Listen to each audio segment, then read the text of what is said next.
Welcome to news line. मैं हूं doctor Maria Zulfiqar Khan. Supreme court practice and procedure committee का इजलास हुआ, जिसके नकात का अलामिया जारी हो चुका है।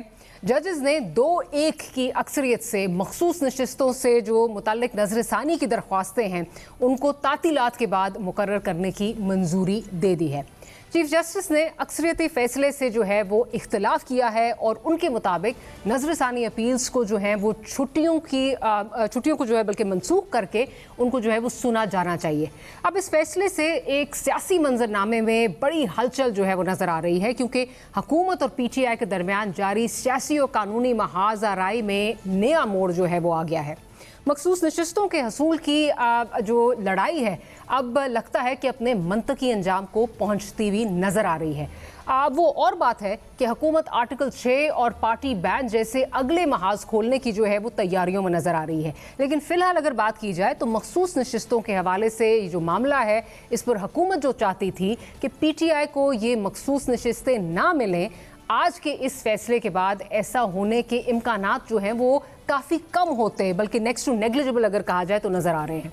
हुकूमत और बिलखुसूस PMLN की क़यादत ने सुप्रीम कोर्ट को पहले ही हदफ़े तनकीद जो है वो बनाया हुआ है। इस फैसले के बाद क्या सुप्रीम कोर्ट के जजेस के मुतल्लिक और भी जारहाना मूड जो है वो अपनाया जाएगा, ये एक सवाल है।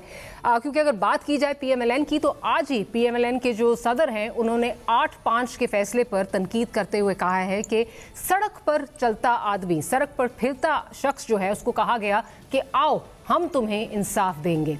कल वज़ीर आज़म पंजाब ने भी जो है वो ऐसी बात की, उन्होंने जजेस पर कड़ी तनकीद की थी।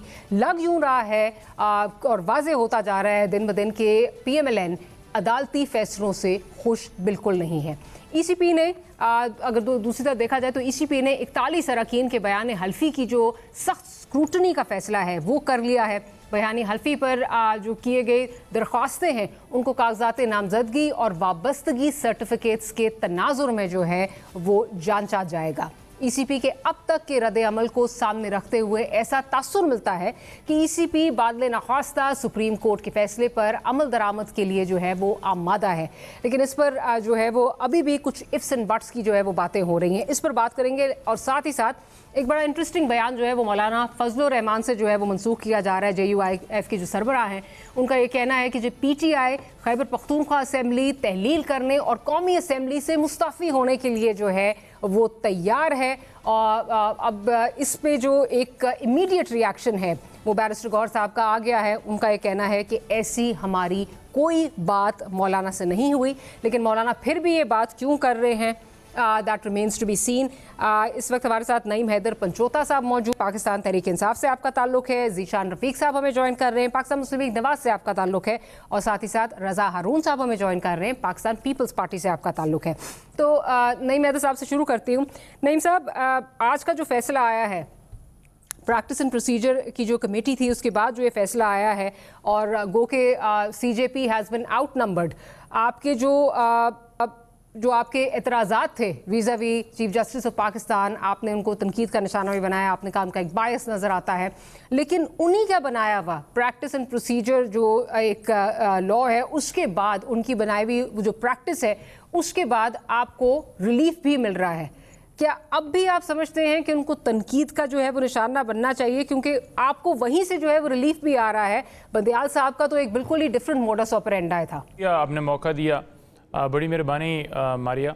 देखें, पहली बात तो ये है कि ये कहना कि हमें रिलीफ आ रहा है, तो हमें इस बात की समझ नहीं आ रही कि इस बात के ऊपर अगर बात कर ली जाती कि अगर काजी फैसल साहब के जो जिस तरह से उन्होंने हमारी दरख्वास्तों को लिया, जिस तरह से बल्ले का निशान लिया, खान साहब को डिस्क्वालीफाई किया गया, उस दरख्वास्त को नहीं लगाया गया और नवाज शरीफ साहब को प्रोटोकॉल के साथ लाया भी गया और उनको अहल करके इलेक्शन के अंदर लड़वा भी दिया गया, हमारे उम्मीदवारों को नहीं लड़ने दिया गया, और दूसरी तरफ जलसे जुलूस हर चीज़ के ऊपर कोई पाबंदी नहीं थी और खुलेआम वो कर रहे थे, और बल्ले का निशान हमसे लिया गया, उनके साथ निशानात भी, हर चीज़ उनके साथ थी।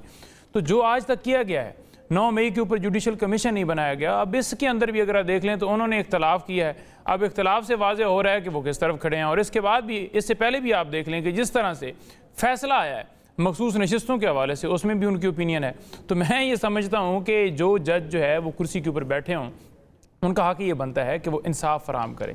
आज भी खान साहब से हमारी मुलाकात हुई और खान साहब ने यही कंसर्न रखे कि चीफ जस्टिस आमिर फारूक साहब ने जिस तरह से हमारे केसेस को लिया कि 130 से ऊपर दरखास्तें इस्लामाबाद हाई कोर्ट के अंदर गई और सारी वो अपने पास उन्होंने रख ली। इसी तरह से सुप्रीम कोर्ट में जो दरखास्त हम लेकर गए उसके ऊपर कोई, अब आप देख लें कि मिलिट्री ट्रायल जो है वो जिस तरह से गैर मुअय्यना मुद्दत के लिए मुलतवी किया गया, उनके अहल खाना को मुलाकात की इजाज़त नहीं है और 9 मई के ऊपर जुडिशल कमीशन बना ही नहीं रहे, तो फंडामेंटल राइट्स के हवाले से हमारी दरखास्त है वो स्टिल पेंडिंग है। और अभी भी वो जो अगवा बराए बयानात और अगवा भी जारी है, हमारे सोशल मीडिया के लोग उठाए जा रहे हैं। रिजवान जो हमारे कोऑर्डिनेटर थे उनको उठा लिया, फैज़ान को उठा लिया, अजहर मशवानी के पहले 2 भाई, इसी तरह से शहबाज गिल के भाई, तो उसके ऊपर आप देख लें कि किस तरह से सुप्रीम कोर्ट खामोश है और किस तरह से काजी फैसल साहब धरना केस पकड़ लेते हैं, उसमें जजमेंट दे देते हैं कि भुट्टो को जो सज़ा गलत हुई थी, लेकिन जो अभी जिंदा लोग हैं जो इस वक्त जो है इंसाफ के लिए फिर रहे हैं, उनको उठाया जा रहा है, अगवा किया जा रहा है, उसके ऊपर खामोश है। और सबसे अहम चीज़ कि हाई कोर्ट के 6 जजेस वो आज सुप्रीम कोर्ट से इंसाफ के तलबगार हैं कि हम इंसाफ फराहम किया जाए, थ्रेट्स किए जा रहे हैं, वीडियो कैमरे लगाए गए, उनकी रिकॉर्डिंग की गई, उसके बावजूद इस तरह का जो है सुप्रीम कोर्ट से रवैया आ रहा है, तो उसके ऊपर आप देख लें कि क्या उनको इंसाफ जो है मुल्क में फराहम नहीं करना चाहिए। हम तो नहीं कह रहे कि आप पीटीआई को फेवर दें, हम कहते हैं कि फैसले जो हैं वो मेरिट के ऊपर हों, कानून जो कहता है, जो आइन कहता है, और कोई भी शख्स अगर आपके पास आता है तो आपको इंसाफ फराहम करना चाहिए। और इसी हवाले से हमने चीफ जस्टिस ऑफ जो पाकिस्तान है अमर जो है काजी फैसल साहब, उनके हवाले से जी उनके हवाले से हमने डिसाइड किया है कि हम या उनके ऊपर रिक्यूजल एप्लीकेशन देंगे या रेफरेंस जो है वो फाइल करेंगे। अभी भी हमारी लीगल कमेटी का जो है उसके ऊपर जो है वो अजलास जारी है, मैं डिस्कनेक्ट करके आपको ज्वाइन किया है।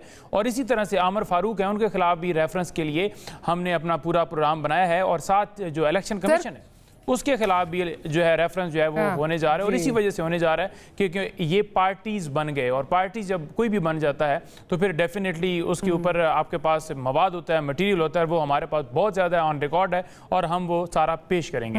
चले, काफ़ी सुप्रीम जुडिशल काउंसिल में मेरा ख्याल है काफ़ी आप केसेस जो हैं वो लेके जा रहे हैं, लेट्स सी कि वो किस अंजाम तक पहुँचते हैं।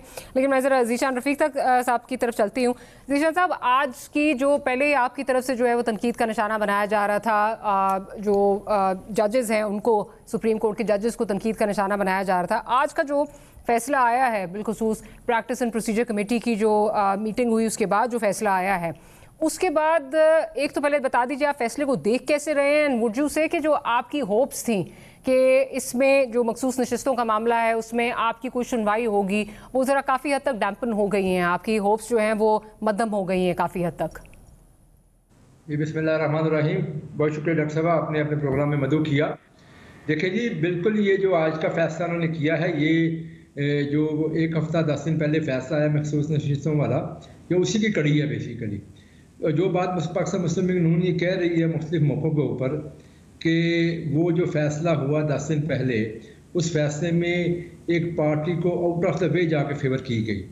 और फिर आप देखें ये चीज़ें क्यों होती हैं, फिर ये हर कुछ अरसे बाद जब पाकिस्तान अपने ट्रैक पे चढ़ने की कोशिश करता है, पाकिस्तान की जो वापस खुशहाली की तरफ चलता है, जब पाकिस्तान में जब नई हुकूमतें आती हैं और उसके बाद एक नया सिस्टम चलने की जब उस तरफ चलते हैं हम लोग, तो बार बार पाकिस्तान को डीरेल करने की कोशिश की जाती है। 2017 में भी यही हुआ था। आपको मालूम है कि उस वक्त की जुडिशरी ने जो फैसला किया था, पहले पनामा आता है, पनामा में से अकामा निकल आता है। क्यों? एक शख्स को फेवर करना था, मियां नवाज शरीफ को निकालना था, फिर एक शख्स को लेके आना था, फिर उस शख्स को लेके आए, उस शख्स ने 4 सालों में इस मुल्क का जो हाल किया वो आपके सामने है। फिर आप देखें 2024 के इलेक्शंस होते हैं, एक नई हुकूमत बनती है, लोगों को नई उम्मीद लगती है, चीज़ें बेहतरी की तरफ जानी शुरू होती हैं। फिर जो है ना एक वो हमारी अदालतों की तरफ से ऐसे फैसले आने शुरू हो जाते हैं ताकि हुकूमतों को डीरेल किया जाए। समझ में तो ये नहीं आती कि ये काम किस लिए किए जाते हैं। लेकिन कलामी की माफी ज़ीशान साहब से ये भी पूछिए कि कहां पर बेहतरी आ गई है, वो जरा बता दे, बेहतरी वाली जगह। मेरी गुजारिश सुनिए। मैं ज़ीशान साहब अगर मुझे ये बता दीजिए, आप लोग तो ये कहते थक नहीं रहे थे इस फैसले के बाद कि जी हमारी हुकूमत को कोई ख़तरा नहीं है, वज़ीर कानून भी ये कहते हैं हमारी हुकूमत को कोई ख़तरा नहीं है, हम ये ज़रूर है कि 2/3 वाला जो काम है वो नहीं हो सकेगा, लेकिन अभी भी हमारे पास मेजॉरिटी जो है वो मौजूद है, तो डीरेल कैसे हो रहे हैं? मतलब ठीक है, और कुछ ऐसी चीज़ें हैं जी। 2015 में उस वक्त की जुडिशरी ने जो सिस्टम शुरू किए थे, जो मामला शुरू किए थे, ये मियाँ नवाज शरीफ ही थे जो वज़ीर-ए-आज़म होते हुए जाके JIT के सामने पेश होते थे। नहीं, खान साहब भी सुप्रीम कोर्ट ने बुलाया, फौरन गए। होती रही, उसके बाद 2 साल जो जिस तरह मामला हुए और 2017 से पाकिस्तान अपने पांव पे नहीं खड़ा हो रहा। उसके बाद आप ये देखें नवाज शरीफ साहब भाग गए। आज मेरी मेरी बात सुनिएगा। आज देखें, आज से 5 माह से जब से हुकूमत आई है, आप IMF का प्रोग्राम फाइनल करने जा रहे हैं और आप देखें कि दूसरे एंड पे जो ये मेरे भाई बात कर रहे हैं, इन्होंने कब पाकिस्तान को नुकसान पहुंचाने की कोशिश नहीं की? क्या इन्होंने कोशिश नहीं की कि IMF का प्रोग्राम ना हो सके?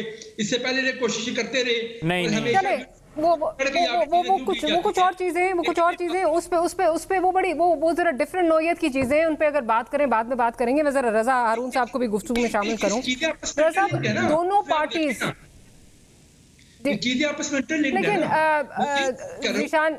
ज़ीशान रफीक साहब, आप इससे भी जो है इससे भी इनकार नहीं कर सकते कि एक जमात जिससे उसका सिंबल ले लिया गया, जिसको अब कोर्ट्स ये कह रही हैं कि जो अगर सिंबल ले भी लिया गया तो फिर भी उनकी जो एग्जिस्टेंस है वो कायम दायम रहनी चाहिए थी। उनके हर बंदे के पास जो है वो मुख्तलिफ सिंबल था, उसके बावजूद वो एक मेजॉरिटी पार्टी बन के सामने आते हैं। उसके बाद उनकी जो मखसूस नशिस्तों का मामला है, ठीक है, वो उसमें आप ये कह सकते हैं कि आउट ऑफ द वे जाके जो है वो कोर्ट फेवर दे रही है, बट आप ये तो नहीं कह सकते कि PTI के साथ जो हो रहा है वो बिल्कुल सही हो रहा है। मैं जरा रजा हारून साहब को जरा गुफ्तगू में शामिल करूं। रजा हारून साहब, क्या आप समझते हैं कि जो ये तनकीद हो रही है दोनों जमातों की जानिब से, और बिलखुसूस जो ये कहा जा रहा है जी डीरेल करने की कोशिश की जा रही है डेमोक्रेसी को, एक मखसूस टोला है, आपने सुना ही होगा मरियम साहिबा क्या कह रही है, नवाज शरीफ साहब क्या कह रहे हैं, एज एन एलाइड पार्टी आप हुकूमत का इस वक्त हिस्सा, कैबिनेट में नहीं है बट हुकूमत के आप एलाइड पार्टी हैं, आप इस बयान को कैसे देखते हैं? Do you see some mollified there? देखिए, सारा जो ये सारा कजिया है ना, ये सुप्रीम कोर्ट के जजमेंट के बाद शुरू हुआ है ना। इससे पहले तो ये बातें नहीं हो रही थी। बहुत सारी बातें इस जजमेंट के अंदर, मिसाल के तौर पे जो मेजॉरिटी जजमेंट है 8 जज साहिबान का, उसके जो 10 नुकात हैं शॉर्ट ऑर्डर के, आप पढ़ेंगी मारिया तो आप हैरान होंगी। उस 10 नुकात में हमारे मौजूद जज साहिबान ने SIC का नाम तक लिखना गवारा नहीं समझा। They have not even discussed कि व्हाट हैपेंड टू SIC, मतलब SIC एग्जिस्ट करती है नहीं करती है, उसका क्या वो से क्लेम था। दे वर द मेन पिटिशनर्स। जो मेन पिटिशनर है इस पिटिशन के, उनका तस्करा तक नहीं 10 पॉइंट में कि भाई क्या हुआ उनका। जबकि अगर आप माइनॉरिटी जजमेंट पढ़ेंगे या अफरीदी साहब का और दीगर जज साहिबान का, मदोफेल साहब का, तो वो शुरू से ही करते हैं कि भाई SIC के हवाले से पहले बात करते हैं फिर आगे बढ़ते हैं। तो ये तमाम ये तशवीशनाक बात है। दूसरी बात ये है कि जो हमारे देखे ना, उन्होंने ही अपने, अगर हम उन जज साहिबान को मान लें और अपने दोस्तों की तनकीद को मान लें, तो इलेक्शन कमीशन ने जो इंटरप्रिटेशन की वो तो एक तरफ रख देना। वो इंटरप्रिटेशन चैलेंज हो गई थी पेशावर हाई कोर्ट में। वहां पे पेशावर हाई कोर्ट के बेंच ने 5-0 से यूनानिमस डिसीजन दिया और ECP के जजमेंट को, नोटिफिकेशन को अपहेल्ड किया। इसका मतलब है 5 जज साहिबान वो और 5 जज साहिबान सुप्रीम कोर्ट के, 10 तो ये जज साहिबान है हाई कोर्ट सुप्रीम कोर्ट के, जो इलेक्शन कमीशन की बात को उस तरह रद्द नहीं करते जिस तरह से 8 ने की है। और उसके अंदर फिर आप ये देखें कि जो मौजूद जज साहिबान है हमारे 8, जिनका मेजॉरिटी डिसीजन है, जजमेंट है, जो कि इम्प्लीमेंट करना है इलेक्शन कमीशन को, उससे राय फरार नहीं है, उसके भी 10वें पॉइंट में आके आप, बड़ा इंटरेस्टिंग लाइन है, मैं आपको रीड करके सुनाता हूँ कि वो याद रहे कि PTI इस केस में पटिशनर नहीं है, वो बेनिफिशियरी हो गई है, इसकी पटिशनर नहीं थी। अब इसकी जो लाइन है 10 पॉइंट की वो ये है कि जहां वो कहते हैं, इंस्ट्रक्ट करते हैं कि in case the commission or PTI need any clarification order so as to give effect to this para and in full measure it should forthwith apply to the court। यानी कि वो कमीशन को भी कह रहे हैं, वो ये समझ रहे हैं कि 9 पॉइंट्स में कोई क्लैरिफिकेशन की गुंजाइश होगी या मजीद हिदायत जाएंगे, तो कमीशन को तो कर रहे हैं, वो तो समझ आ रहा है। PTI को ही पार्टी बना दिया उन्होंने, कि PTI को भी ये उन्होंने राइट दे दिया। तो ये वो चीजें हैं जो इबाम पैदा कर रही हैं। हो सकता है उनका जो तफसीली जजमेंट आया मारिया, उसमें तमाम चीजें उन्होंने एक्सप्लेन कर दी और इस इबाम को उन्होंने खत्म कर दिया, लेकिन जब तक वो तफसीली जजमेंट नहीं आ जाता, इन 10 नुकात पे जो मेजॉरिटी जजमेंट है, इसमें बहुत सी ऐसी इबाम वाली बातें हैं जिसकी कॉन्स्टिट्यूशनल इंटरप्रिटेशन होना बाकी है। जैसे 15 दिन का वक्त दे दिया गया है, आइन सिर्फ 3 दिन का वक्त देता है। अब मुमकिन है उन्होंने अपनी एक्सप्लेनेशन में, तफसीली ऑर्डर में उसको एक्सप्लेन कर दिया हो, जो अभी हमें नहीं मालूम, जब आएगा देखेंगे तो बात कर सकेंगे। इस लिहाज से मैं समझता हूँ कि तनकीद तो बनती है। फिर जो माइनॉरिटी हमारा ऑर्डर था फायजीदा साहब जिसके पार्टी बने हैं मंदोखेल साहब का, उसका 7वां पॉइंट, जिसकी के सब लोग 63 में भी यही बात कर रहे थे ना कि रीडिंग इन द कॉन्स्टिट्यूशन हो गई है, जहां सिर्फ ट्रांसलेशन से और आसान जबान में तर्जुमे से काम हो सकता था, वहां तशरीह के नाम पर रीराइटिंग कर दी गई है। यहाँ भी 7वें पॉइंट में वो कहते हैं we must ensure that words are not read into the constitution not to ascribe artificial meaning to the commonly understood words. तो ये तमाम चीजें बड़ी बारीक बिनियां हैं। इस बुनियाद पे अगर कोई रिव्यू हो रहा है, रिव्यू की दरखास्त है, अब आज देखें कि जो आज का भी जो इजलास जो मिनट्स की कॉपी है। अच्छा, लेकिन रज़ा राम साहब, माय अपॉलॉजीज फॉर इंटरजेक्टिंग, लेकिन आप रिव्यू की बात कर रहे हैं कि उस बेसिस पे कोई रिव्यू हो रहा है, क्या वजह है कि पाकिस्तान पीपल्स पार्टी जो है उनके जो अरकान है, क्योंकि जैसे मुस्लिम लीग की 3 खवातीन हैं, उन्होंने जाके रिव्यू फाइल किया है, आपने रिव्यू नहीं फाइल किया, इसी तरह मुत्तहिदा कौमी मूवमेंट ने भी नहीं किया, पर आपकी क्या रीजनिंग है रिव्यू फाइल करने में, रिव्यू में पिटिशन डालने में? क्यों आप क्यों कासर हैं? क्या आपको लगता है कि जो आप रिजल्ट एक्सपेक्ट कर रहे हैं या जो आपके जो अचीवेबल्स आपकी नज़र में हैं वो नहीं आप हासिल कर सकेंगे? आपके अपने आप समझते हैं कि कोर्ट की आपके कोई बायसेस हैं आपके अगेंस्ट? क्या वजह है? ये भी तो हो सकता है ना हमारी, अगर जैसे एसआईसी ने पिटिशन फाइल की थी, बेनिफिशियरी पीटीआई थी, ऐसे ही अगर पीएमएलएन पिटिशन फाइल कर रही है तो बेनिफिशियरी पता नहीं कौन कौन हो जाएगा। तो मुकदमा तो एक ही है ना। और हो सकता है कि अभी पीपल्स पार्टी की सीईसी का इजलास होना बाकी है, जिसमें बहुत सारी बातों पे उन्होंने फैसले करने हैं, जो पार्टी के पॉलिसी फैसले होंगे, तो उस इजलास के बाद ही पार्टी जो है अपना मौके तैयार करेगी। लेकिन रिव्यू में जहां तक बात है ना, आज एक बड़ी इंटरेस्टिंग बात हुई है उसी मिनट्स में मारिया, अगर आप देखेंगे वो जहां इस मखसूस नशिस्तों की रिव्यू की बात हो रही है, वहां 63 और 63 की उसके ऊपर एक पूरा पैराग्राफ लिखा गया है कि उसको 2 साल हो गए। 2 साल से एक ऐसी आईनी पिटीशन रिव्यू की पड़ी हुई अदालत में जो बंदियाल साहब के बेंच ने दी थी, जिसमें बंदियाल साहब के अपने बेंच के माइनॉरिटी बंदे ने, जज ने लिखा था कि ये रीराइटिंग ऑफ द कॉन्स्टिट्यूशन हो गई है। 2 साल हो गया है, अभी भी 2 जज उसके मौजूद हैं, जस्टिस मुनीब अख्तर साहब और जस्टिस मंदोखेल साहब, कि वो उसको रिव्यू क्यों नहीं उठाया जा रहा 1 साल 2 साल से? इस और छुट्टियों पे जाना है वो ठीक है, लेकिन रिव्यू क्यों नहीं उठाया जा रहा? ये वो तमाम सवालात हैं जिससे अदलिया की अपनी इंतजामी जो उनके मामलात हैं और जो उनके पॉलिटिकल डिसीजन मेकिंग हो जाती है। अब ये पॉलिटिकल समझा जाएगा ना इसको, कि उसके बेनिफिशियरी जो है तो बेनिफिट दे दी आपने 63 में, बहुत बड़ा बेनिफिट देते, गवर्नमेंट गिरा दी, एक गवर्नमेंट बना दी और उसका रिव्यू नहीं आप सुन रहे। इसी तरह अब यहाँ एमएनएस को कह रहे हैं कि वो जाके वो उठा ले, एक बहुत बड़ा चेंज आएगा कॉम्पोजिशन में नेशनल असेंबली के, लेकिन उसका रिव्यू आप फौरन नहीं सुन रहे। तो ये सवालात तोड़ते हैं, सवालात तो बनते हैं और इसका जवाब मैं और आप नहीं दे सकते, वो सुप्रीम कोर्ट के जज साहबान ही, और उनका कोई स्पोक्स पर्सन नहीं दे सकता, उनका कोई स्पोक्स पर्सन नहीं दे सकता है। खैर, इस वक्त तनकीद तो बहुत ज़्यादा हो रही है अदलिया पर, और जैसा कि हमने इब्तिदाई में भी कहा कि कल चीफ मिनिस्टर पंजाब ने बहुत तनकीद का निशाना बनाया अदलिया को। उन्होंने क्या कहा, ज़रा वो सुन लेते हैं और फिर एक ब्रेक लेते हैं, ब्रेक के बाद आके इसको डिस्कस करेंगे।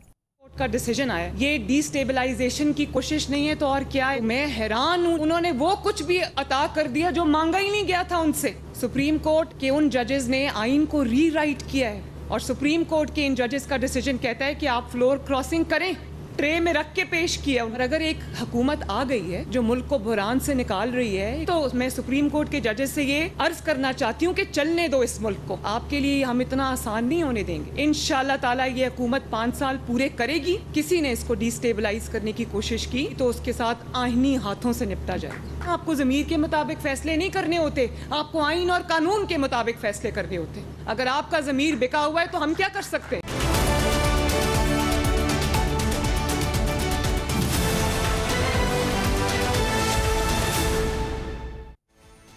Welcome back after the break. Break से पहले हमने आपको चीफ मिनिस्टर पंजाब के जो है वो स्टेटमेंट सुनाई। मैं ज़रा जीशान साहब से के पास पहले जाती हूँ, फिर पंचोता साहब की तरफ आऊँगी। जीशान साहब, ये कहना कि मैं सुप्रीम कोर्ट के जज से ये अर्ज़ करना चाहती हूँ कि चलने दो इस मुल्क को, जो शख्स आप वापस लाना चाहते हो वो शख्स इस कौम का मुजरिम है और आपके लिए इतना आसान नहीं होगा इसको वापस लाना। अच्छा, अब इंशाल्लाह ये हुकूमत 5 साल पूरे करेगी। अगर किसी ने इसको डिस्टेबलाइज करने की कोशिश की, किसी ने पॉलिटिकल इंस्टेबिलिटी लाने की कोशिश की, तो उसके साथ आईनी हाथों से निपटा जाएगा। माजरत के साथ, ये तो दिस टैंटमाउंट्स टू जो जजेस को धमकियां लगाना है, दिस टैंटमाउंट्स टू दैट। आप जजेस को धमकी लगा रहे हैं, आप उनको अंडर प्रेशर लाना चाहते हैं, क्योंकि अभी आर्टिकल 6 का मामला हो या मामला हो इसका जो बैन लगाने का मामला है, वो इवेंचुअली तो जो है वो सुप्रीम कोर्ट ऑफ पाकिस्तान में ही जाना है। तो आप मतलब जजेस को क्या धमकियां लगा रहे हैं, उनको अंडर प्रेशर लाना चाहते हैं? डॉक्टर साहब देखें जी, इसमें कोई धमकी वाली बात बिल्कुल भी नहीं है। देखें, ये जो फैसला आया, इस फैसले के ऊपर ये हर बंदा ये बात कर रहा है कि ये किसी कानून और आइन के मुताबिक फैसला नहीं आया, यानी कि जिसने रिलीफ मांगा ही नहीं गया, जो एक प्ली की नहीं जाती किसी बारे में, तो वो बात जो है ना वो मतलब उसके बारे में फैसला दे दिया जाता है।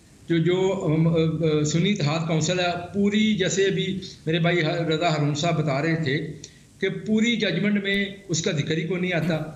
देखें, ये चीज़ें किस तरफ इशारा कर रही हैं, ये इसी तरफ इशारा कर रही हैं कि एक बंदे को उठाते हुए जाके फेवर देने की कोशिश की जा रही है। ये बात जो चीफ मिनिस्टर पंजाब ने की है बिल्कुल ठीक है। कोई जहां मर्जी बैठा होगा, वो फैसले कानून और आइन के मुताबिक होंगे। अगर लोग अपनी ख्वाहिशात के मुताबिक चीज़ें करने लग पड़ेंगे तो फिर निज़ाम कैसे चलेगा, चीज़ें कैसे चलेंगी? लोगों का दिल जो भी करता हो, लेकिन जो लिखा हुआ कानून है किसी ज़ाब्ते के मुताबिक चीज़ें चलती हैं और किसी ज़ाब्ते के मुताबिक चीज़ें होंगी।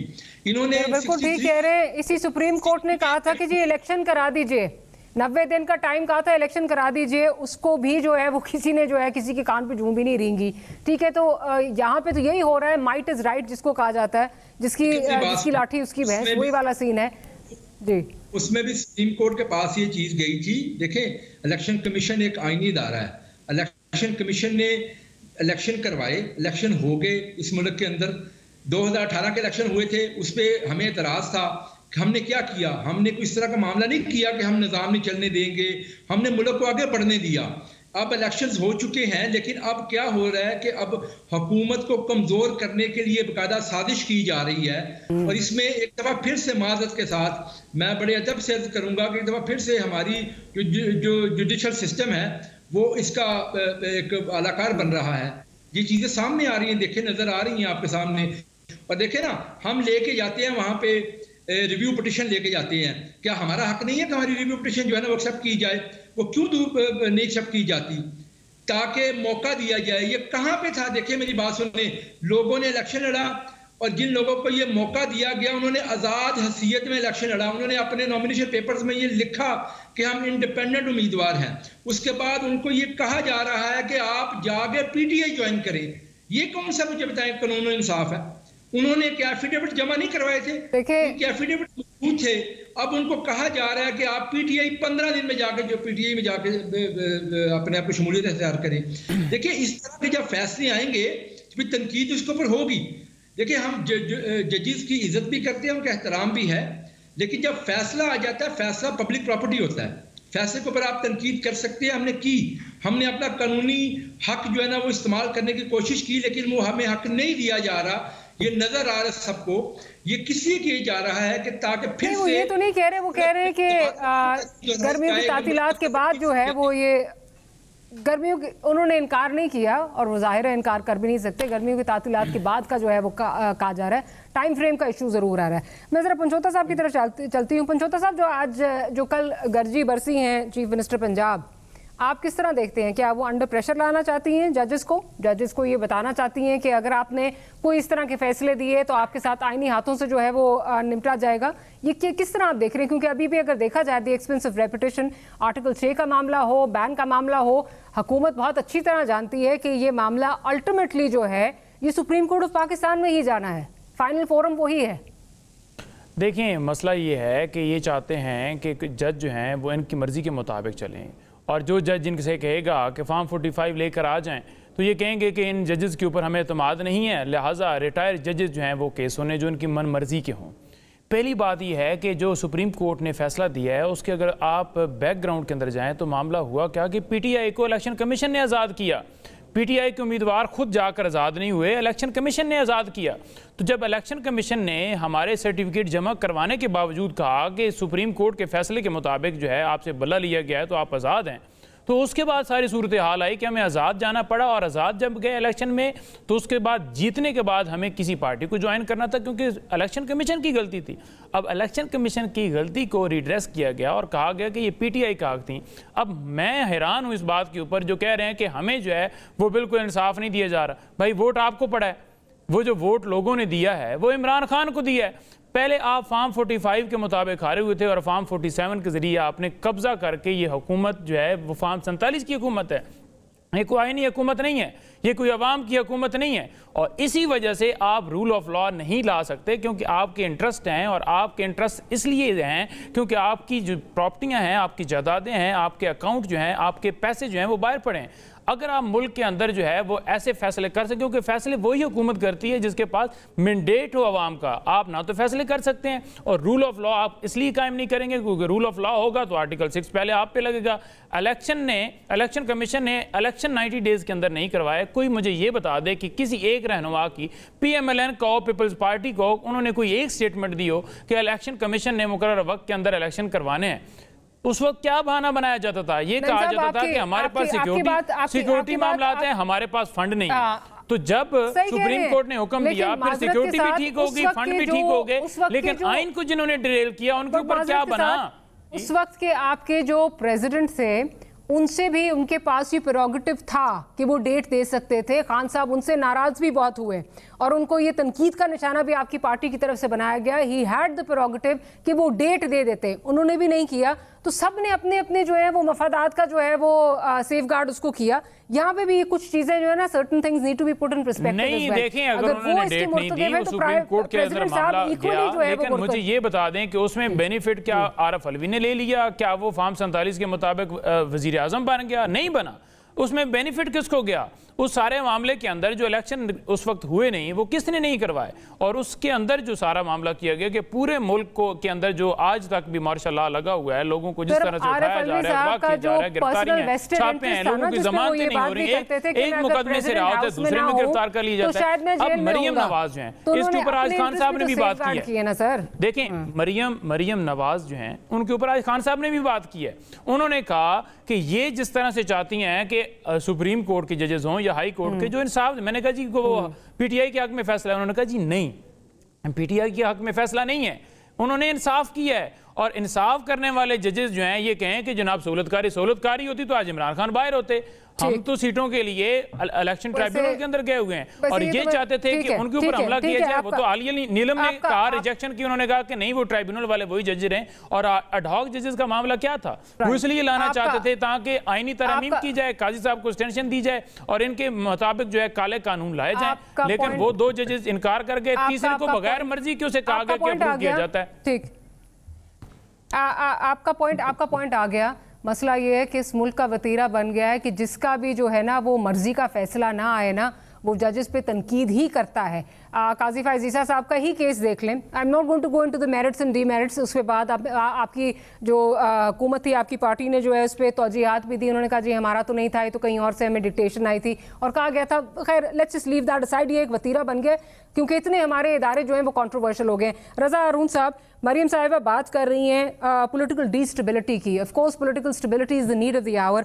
लेकिन मुझे ये बताइए कि जब आर्टिकल 6 लगाने की बात हो, जब बैन लगाने की जो है वो एक पॉलिटिकल पार्टी पे बात हो, तो इससे क्या डीस्टेबिलिटी नहीं आएगी? क्या इससे मुल्क में स्टेबिलिटी आएगी? स्पेशली एक ऐसे टाइम पे जहाँ ऑपोजिशन के साथ हुकूमत का टकराव तो है ही है, लेकिन इस वक्त इदारे भी जो हैं वो आपस में टकराव की कैफियत में नजर आ रहे हैं। खा वो इस्टेब्लिशमेंट हो, खा वो जुडिशरी हो, मतलब डिसअरे कंप्लीट नजर आ रहा है पूरे मुल्क में। जी हाँ, बिल्कुल ठीक कह रही हैं। और मुझे तो अपने सियासी लीडरान की अक्ल और फैन पे बड़ी हैरत होती है। हमारी कॉन्स्पिरेसी थ्योरीज देखें आप, कैसी कैसी चाय की प्याली में तूफान लेके बैठ जाता है। एडॉक जजेस की थ्योरी पे कितना तमाशा खड़ा किया, कुछ भी नहीं हुआ, सीन ही नहीं था। और क्यों बैठेंगे वो आईनी तरमीम के, उसके ऊपर कैसे ख्याल कर लिया। मतलब असम्पशन पे हमारी एक पूरी गुफ्तगू होती है अस्यूम करके, और हम करते चले जाते हैं। इसी तरह हमारी बातचीत होती है कि फला हो जाएगा तो ये हो जाएगा, उस पर पूरा पूरा दिन वेस्ट हो रहा है। खबरें चल रही हैं, प्रोग्राम चल रहे हैं, सोशल मीडिया पे बहस चल रही है, क्या क्या हो गया, लेकिन आइन में देखा तो कुछ भी नहीं था।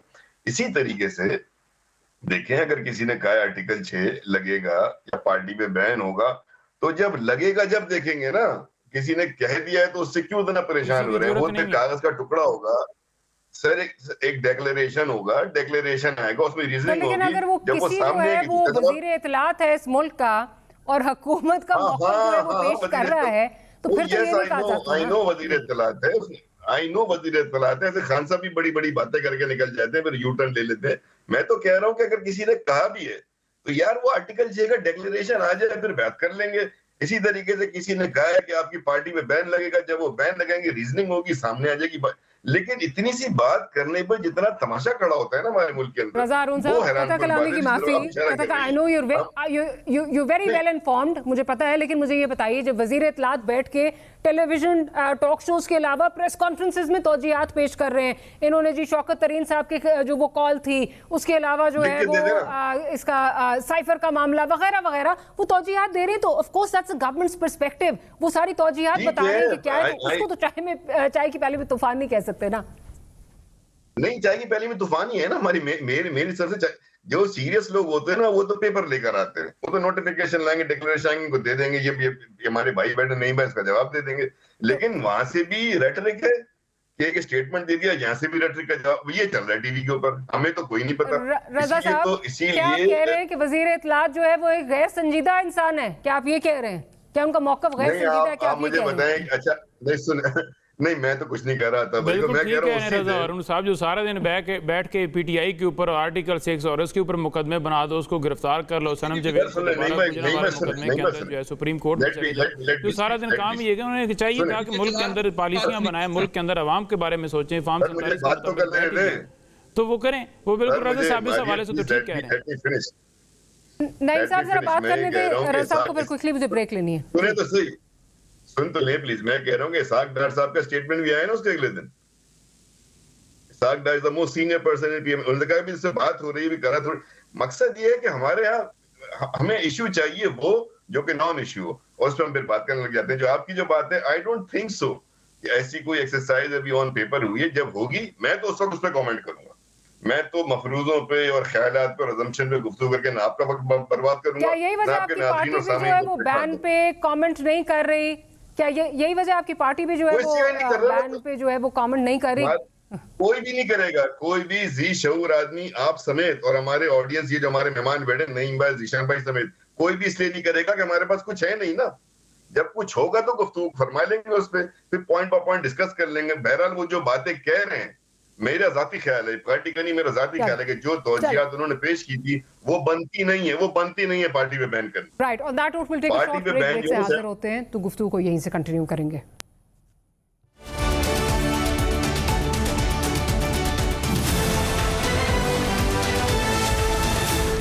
Welcome back after the break. Zeeshan साहब की तरफ चलती हूँ। जीशान साहब, अभी ब्रेक से पहले जो बात हो रही थी, बैन की बात हो रही है, आर्टिकल 6 की बात हो रही है, ये इतनी उजलत में जो है ये ऐलानात अता-तर्स करवाने के क्या मतलब, क्या इसके पीछे क्या मोहरकात थे, क्या ज़रूरत थी इसकी?